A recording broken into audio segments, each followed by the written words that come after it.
Assalamualaikum. Welcome to English Seeker 9. Please like, share and subscribe this channel. Thank you so much for choosing my video. In this video we are going to discuss about chapter number 12.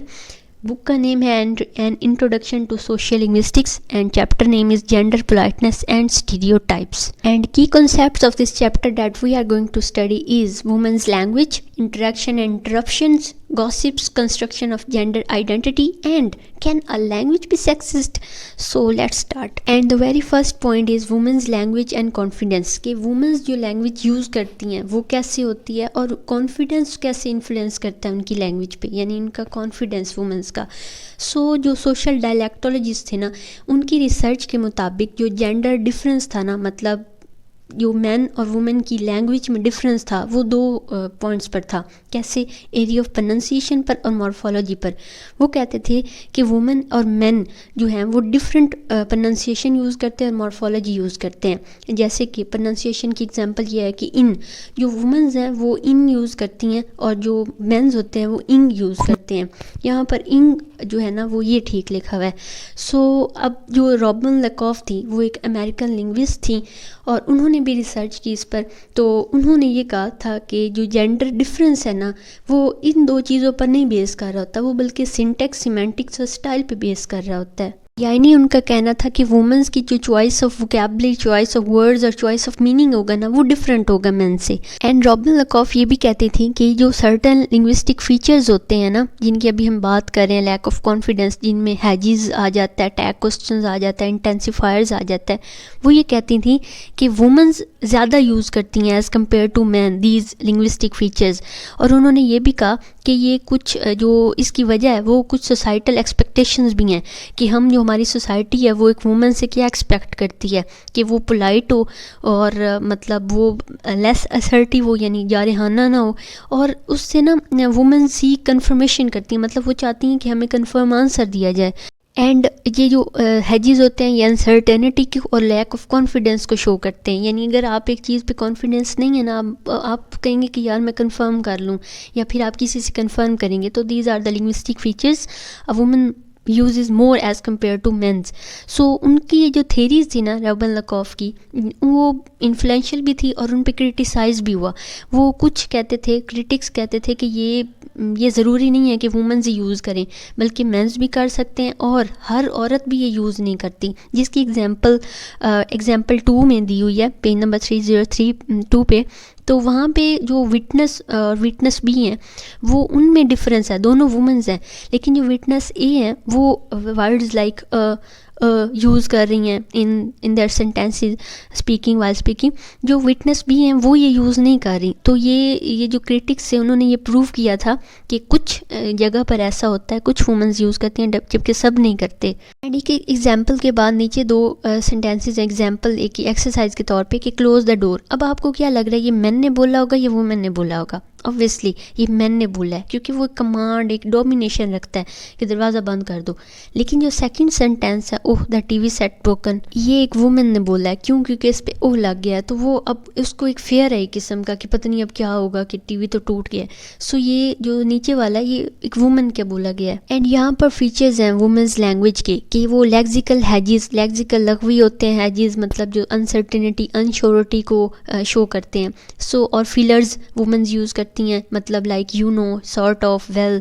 मतलब जब आप बात कर रहे होते हैं तो आपको नेक्स्ट बात सोचने में या उसको एक स्पीक करने में थोड़ा टाइम चाहिए होता है. तो वो जो गैप दरमियान में होता है अगर वो आप फील कर दें तो वो आप mostly you know, sort of, well, I think so या इस तरह के वर्ड्स यूज़ करके ना, इनको फिलर्स कहते हैं, वो आप यूज़ करते हैं. सो जैसे कि I have to complete the task with in few hours, you know, means के आपने अपना सेंटेंस, लेकिन अब आगे बात करने के लिए आपने एक फिलर यूज़ किया यू नो का. एंड टैग क्वेश्चन अभी नेक्स्ट डिटेल देखेंगे, लेकिन एक स्टेटमेंट प्लस मिनी क्वेश्चन होता है. That is she is very nice, is not she, कि मतलब वो बहुत नाइस है कि क्या वो नहीं है. ये इस तरह, ये अब जब इज़ नॉट शी आया तो ये टैग क्वेश्चन बन गया. एंड राइजिंग इंटोनेशन, यानी आपकी जो वॉइस की टोन होगी वो बढ़ जाएगी. That's it's really good, it's really good. अब जो गुड पे स्ट्रेस डला तो वो एक राइज हो गई उसकी इंटोनेशन। इंटेंसिफायर्स जो शिद्दत दिलाते हैं एक सेंटेंस को, यानी उसमें कुछ ना कुछ हाइप देते हैं, उसको उभारते हैं, like just and so, like I like her so much के जो थे ना, इसने एक उसकी वैल्यू या उसकी इंटेंस में इजाफा किया। अब ये जो लैक ऑफ के ये आइडियाज़ थे, बेशक वो उनके पर्सनल ऑब्जर्वेशन थी, लेकिन उसमें उन्होंने क्या किया, उसने एक चिंगारी या आप कह लें कि रिसर्च के लिए ना एक रास्ता बना दिया, क्योंकि इस पे रिसर्च करना ज़रूरी था और बड़ा इंपॉर्टेंट था। सो इन हर ओपिनियन के वुमेन्स हैजेस यूज़ करती हैं जो अनसर्टेनिटी अनश्योरिटी को शो करती हैं, टैग क्वेश्चन जो कंफर्मेशन चाहते होते हैं, एंड इंटेंसिफायर इसलिए यूज़ करती हैं क्योंकि वो मजबूर करना चाह रही होती हैं, वो चाहती हैं कि जो उनका ड्रेस ही है वो उनको सीरियस लेके बात सुने उनकी। एंड बूस्टिंग डिवाइसेस के थ्रू वो अपना, यानी कि वो समझती हैं कि हम बूस्टिंग डिवाइसेस इस यूज़ करेंगे तो तभी हमें अटेंशन मिलेगी, अदरवाइज हम इग्नोर। रॉबिन लकोफ ये कहती थी कि ये सारी चीज़ें वुमेंस की कॉन्फिडेंस, लैक ऑफ कॉन्फिडेंस को शो करती हैं। एंड रॉबिन लकोफ ने कुछ लिंग्विस्टिक फीचर्स को पोलाइटनेस डिवाइसेस कहा था कि ये वुमेन ये यूज़ करती हैं। सो पोलाइटनेस क्या होती है, यहाँ पर पोलाइटनेस को डिफ़ाइन करना बहुत ज़रूरी था। पोलाइटनेस होती है कि जब एक इंटरेक्शन में जब आप एक मैसेज या मीनिंग कन्वे कर रहे हो तो आप किन लफ्ज़ों के थ्रू अपनी गुड इंटेंशन शो करते हैं, यानी आप किसी एड्रेस से बात कर रहे हैं तो आप किन लफ्ज़ों के थ्रू अपनी गुड इंटेंशन शो करेंगे, उसको पोलाइटनेस कहते हैं। And the very first is tag question. ये एक स्टेटमेंट होती है प्लस मिनी क्वेश्चन, यानी एक साथ छोटा सा क्वेश्चन ऐड किया जाता है और ये अनसर्टेनिटी को शो करता है और कंफर्मेशन चाह रहा होता है क्वेश्चन के थ्रू कि वाकई ये बात ठीक है या नहीं है। So first is for example, मैं एग्जाम्पल देती हूँ, give me the duster, will you, मतलब मुझे डस्टर दे दें। विल यू अब जो है ना ये टैग क्वेश्चन है, मिनी क्वेश्चन है। इससे क्या हो रहा है, आप कंफर्मेशन मांग रहे हैं नेक्स्ट पर्सन से कि क्या वो आपको डस्टर पास करेगा या नहीं करेगा। And the second politeness device is tag question as facilitative, यानी आपको आसानी दे रहे हैं एक एड्रेसी को इजी एंट्री इनटू कन्वर्सेशन, यानी कि वो बात में बहुत इजीली आ सकता है, उसको कोई मुश्किल नहीं होगी। और जो होस्ट होता है वो एक टॉपिक ऑफ डिस्कशन या टॉपिक ऑफ कन्वर्सेशन प्रोवाइड करता है गेस्ट को कि आप आएँ बात करें। तो ये बड़ा एक पोलाइटनेस या सॉफ्ट वाला सीन जाएगा। फॉर एग्ज़ाम्पल, मुन्ना ने कहा Bilal is our new neighbour. अब ये मुन्ना ज़ारा से बात कर रही है और उसने कहा है कि बिलाल हमारा नया नेबर है, he has just got promotion, उसने अभी प्रमोशन हासिल किया। हैव नॉट यू, तो वो उससे पूछ रही है कि क्या तुमने नहीं किया, हालांकि उसे पता है, कंफर्म तो है, लेकिन वो बस उससे एक उसको एंट्रेंस देना चाह रही है कि वो आपको उस बात में बिलाल ज्वाइन करे। तो आगे बिलाल कहते हैं yes I am now a bank manager instead of a cashier. अब इससे क्या होगा, उसको पता था प्रमोशन तो मिल गया है, लेकिन टैग क्वेश्चन को उसने as a facilitative device use किया है, जिससे जो गेस्ट था वो बहुत इजीली एंटर हो गया उस कन्वर्सेशन में। And the third use of politeness devices is soften directive और क्रिटिसिज्म, यानी आप किसी को इंस्ट्रक्ट करना चाह रहे हैं तो आप हार्शली नहीं करेंगे कि उसको फील ना हो, बुरा फील ना हो। तो means it concerns a person feeling, कि वो आप उसकी फीलिंग को या उसकी वो हर्ट नहीं करना चाह रहे, या आप क्रिटिसिज्म इतना सॉफ्ट फॉर्म में करेंगे कि बात भी कन्वे हो जाएगी और मतलब उस हर्ट भी फील नहीं करेगा। So for example, ma'am during presentation वो एक स्टूडेंट को कहती हैं the presentation could use some improvement, कि इस प्रेजेंटेशन में कुछ इम्प्रूवमेंट आनी चाहिए। कुडंट इट, कि वो कह रही हैं नहीं हो सकती। Perhaps with a bit more visual appeal, मतलब कि आप थोड़ा विजुअल यूज़ करें, या फिर वो अब इसमें वो विजुअल में फ़ॉन्ट साइज़ की भी बात कर रही होंगी, टेक्स्ट की भी, मतलब किसी भी चीज़ के बारे में बात कर सकती हैं। मीन अब ये क्या हुआ कि मैम को प्रेजेंटेशन नहीं अच्छी लगी, वो कुछ इम्प्रूवमेंट चाह रही हैं, लेकिन उन्होंने कुडंट इट की यूज़ की वजह से इतना सॉफ्ट कर गया है उस इंस्ट्रक्शन को, इस डायरेक्टिव को, कि स्टूडेंट को बुरा भी फील नहीं हुआ और वो बात भी समझ गया। टैग क्वेश्चन की जो ये वाली फॉर्म है ना, ये एग्रीमेंट को इनवाइट करती है, मींस वो आपसे एग्री कर जाएगा जो नेक्स्ट एड्रेसी है, और ये एक मोर कंस्ट्रक्टिव और सपोर्टिव टोन कंस्ट्रक्ट करता है। जैसे कि कंस्ट्रक्टिव कैसे होगा कि वो बात समझ जाएगा और नेक्स्ट टाइम इम्प्रूव करेगा, और सपोर्टिव इस लिहाज से कि उन्होंने एक इम्प्रूवमेंट का आपको एक पॉजिटिव साइन मिला है कि हाँ जी ये पॉजिटिव है तो ऐसे कर लें। एंड ये फोर्थ टाइप जो है ये एक फीडबैक डिमांड करती है, ठीक है, और ये फोर्स करती है इस टैग क्वेश्चन के ज़रिए कि आप किसी भी अनकम्परेटिव एड्रेसी से आप आंसर ले सकेंगे, ठीक है। जैसे for example, you have viewed the document, have not you, I need your input on it. तो इससे क्या हुआ है कि जब किसी ने, बॉस ने या आपका जो एम्प्लॉयर आपने उससे कहा कि मुझे इस पे इनपुट चाहिए कि क्या आप कर सकते हैं, तो उसने कहा कि आई विल। अब वो फीडबैक मिला है इस बात से आपको। और ये जो टैग क्वेश्चंस होते हैं इस तरह के, ये कंफर्म हाँ येस और नो पे डिपेंड कर रहे होते हैं कि हाँ या ना हो जाएगी। एंड ये हैजेस होते हैं, इनको पोलाइटनेस डिवाइसेस के तौर पे भी यूज़ किया, जैसे आई टोल्ड यू अर्लियर, और use differently in different context मतलब आप घर में डिफरेंट यूज़ करेंगे, अब वर्क प्लेस पर अलग होगा, आप अपनी जॉब स्टेटस कहीं पर भी हैं तो डिफरेंट कॉन्टेक्स्ट में डिफरेंट हैजेस यूज़ होंगे। और इनका जो मतलब ये प्रोनाउंसिएशन के हिसाब से और पोजीशन के हिसाब से भी डिफरेंट होंगे, और ये डिसाइड करेंगे, यूज़ इनका डिसाइड करेगा कि आप कौन बात कर रहा है, किस से बात कर रहा है और कहाँ पे बात कर रहा है। फॉर एग्जांपल इन कम्युनिकेशन हम एग्जांपल लेते हैं, I am not entirely sure but I think. अब जब आप बातचीत कर रहे हैं तो आप ये किसी भी पॉइंट पे कहेंगे, किसी भी पॉलिटिकल है, सोशल है, स्पोर्ट्स के रिलेटेड कोई बात है, तो आप कहेंगे कि मैं पूरा तो नहीं मुझे पता बट मुझे लगता है कि ऐसा है। एंड जब आप इन्फॉर्मेशन कन्वे कर रहे हैं, अब कॉन्टेक्स्ट डिफरेंट हो गया। कम्युनिकेशन आप घर में कर सकते हैं, इन्फॉर्मेशन आप अपनी वर्क प्लेस पर कन्वे करना चाह रहे हैं, so you will use like I might be mistaken but I believe the meeting is scheduled for tomorrow. मतलब मुझे मिस्टेक तो नहीं हो रही लेकिन मुझे लगता है कि ऐसे होगा।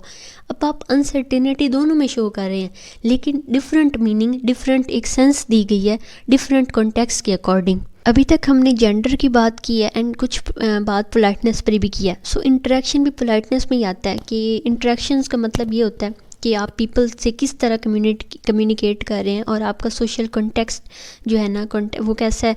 और जो लैंग्वेज होती है वो आपका एक इंटरेक्टिव प्रोसेस होता है या ज़रिया होता है बात करने का। एंड इंटरेक्शन में ये स्टडी किया जाता है कि लैंग्वेज कैसे डिफरेंट सोशल सिचुएशंस में जो है कैसे यूज़ की जाती है। जैसे कन्वर्सेशन में आप डिफरेंट लैंग्वेज यूज़ करेंगे, इंटरव्यूज़ में आप डिफरेंट करेंगे, एंड ग्रुप इंटरेक्शन में आपकी लैंग्वेज जो होगी या आपकी कम्युनिकेशन वे ऑफ पैटर्न जो होगा वो डिफरेंट होगा। सो इंटरेक्शन में दो आते हैं, interruptions and feedback. In factors को डिस्क्राइब करने से पहले एग्जांपल देखते हैं इंटरेक्शन की। फर्स्ट पर्सन अस्सलाम वालेकुम, हाउ आर यू। सेकंड वालेकुम अस्सलाम, अल्हम्दुलिल्लाह, I am doing good, what about you. First person again, अल्हम्दुलिल्लाह, I am good too. So these are the interaction जो हम डेली लाइफ में कितने लोगों से करते हैं। एंड इंटरप्शंस रुकावट को कहते हैं, रुकावट पैदा करने को। सो डिस्टरप्टिव इंटरप्शंस किसी भी कन्वर्सेशन के फ्लो को रुकावट पैदा करना। जैसे कि अगर कोई बात कर रहा है तो उसको कंटिन्यूसली कट्स ऑफ करना, या फिर जब वो बात कर रहा है तो उसको अपना ही कोई टॉपिक शुरू कर देना, या फिर उसकी बात कंप्लीट होने से पहले अपनी शुरू कर देना। और ये जो इंटरप्शंस होते हैं ये किसी भी कम्युनिकेशन को मीनिंगफुल बनाने में चैलेंज पैदा कर देते हैं। यानी बात कंप्लीट नहीं हो सकती, उसका मीनिंग ही क्लियर नहीं हो सकता क्योंकि बार बार इंटरप्शंस हो रही है, एक रुकावट पैदा की जा रही है।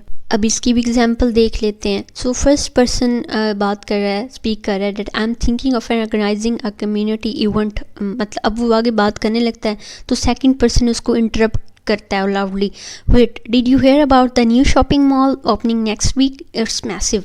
सो वो अब उसको इंटरप्ट, यानी उसकी बात मुकम्मल ही नहीं, उसने इंटरप्ट कर दी है।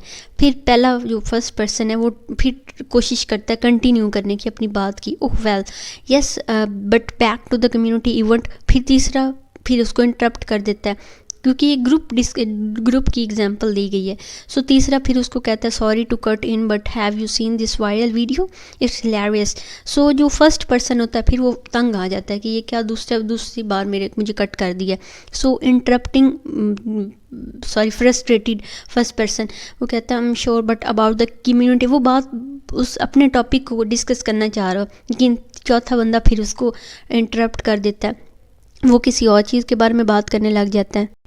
And the second is sportive overlaps. Sportive overlaps किसी भी कन्वर्सेशन में ऐसे स्टेजेस होते हैं या ऐसी जगह होती है जहाँ व्हेन समवन इंटरजेक्ट्स, मदाखलत करता है, और स्पीकर करंटली यानी फौरी तौर पर बोल पड़ता है, लेकिन इसका मकसद डिस्टर्ब करना नहीं होता या डिस्टर्ब करना नहीं होता, बल्कि ये सपोर्ट करते हैं फर्स्ट पर्सन के पॉइंट ऑफ व्यू को या उसकी ही बात को।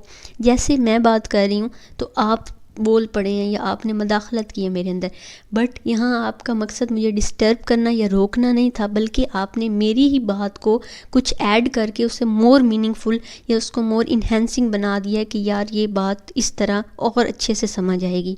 एंड अब इसकी एग्जाम्पल भी देख लेते हैं। स्पोर्टिव को कोऑपरेटिव ओवरलैप्स भी कहते हैं। For example first person, I have been feeling a bit overwhelmed with work lately, यानी कि मैं देर तक काम करने से या ज़्यादा काम करने से थक जाता हूँ। सो वो पर्सन भी कहता है कि मैं तुम्हारी बात को बिल्कुल समझ रहा हूँ और ये बहुत डैमेजिंग होता है, और लेकिन तुम्हें अपने मैनेजर से बात करनी चाहिए। तो फर्स्ट पर्सन कहता है या आई थिंक सो, यानी मुझे ये करना चाहिए।